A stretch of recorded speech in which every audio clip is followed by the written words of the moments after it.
Hi friends, this is Pastor Lucas Pina, and this is your snack for the journey, our snack for the journey, and I'm sharing with you some stories about my ordination. As you know, I'm this January 6th I celebrated my 40th ordination anniversary, and it's 40 years I was ordained. So I was sharing with you my call, how God called me, and then my years in the seminary. But there was something that happened to me that was a little bit different from other guys. It's that my presbytery, they didn't have pastors enough for all the church in the presbytery and the congregations in the presbytery. So they made a deal, say, we're gonna support you, we're gonna help you, but you are going to help us. We need people to take care of some congregations and the seminarians. You need to do that, which was a little bit tough for us at that time, because you have to do all the study, and I already shared with you that we had class morning, afternoon, sometimes evening during the week.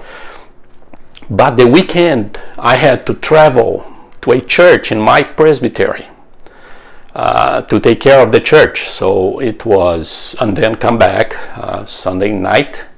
So I would be in the seminary Monday or Tuesday, depending the classes that I had at that time. So it was a challenge, but at the same time was a wonderful experience that God was using me right at the beginning. I didn't have time to kind of, I don't know how. No, you have to. I would travel, and it was the first one was in Itamonte. A church, a congregation, and beautiful people in the inland in Minas Gerais, my state, far away from the seminary. It took me 11 hours to get there. So I would leave Friday, got there Saturday. Saturday we had the youth group and all the events for the youth, and then Sunday we have Sunday morning. We had the Sunday school in Brazil. The Sunday morning normally is used for Sunday school, at least at that time. And then afternoon, visiting people, going around eating and visiting special events, and then at evening we had our official main service, and then right after the service I would take the bus and start my travel back to the seminary. And so it was 11 hours to go, get there, work Sunday the whole day, and then go back and travel back again. And sometimes I would get to the seminary in the morning ready for the class, so I would get there and take a shower, eat something, and go to class. So it was, I took care of two churches during that time. One is Itamonte, the other one was in Boa Esperança.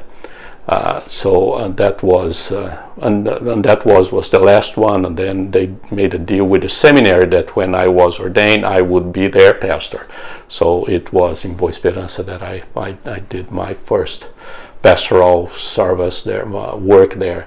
But it was a very challenging, but it was great because I was learning at the same time I was practicing in a church and by myself, nobody there. There was no other pastor there, so I had to do it by myself. I was the pastor there, and they had to, and they survived me very well. They're great people. I love them very much. So this is just a sharing with you all the first steps from call preparation and for my ordination. So I'd like to share with you a little bit of my story. This is just a snack for your journey. God bless you.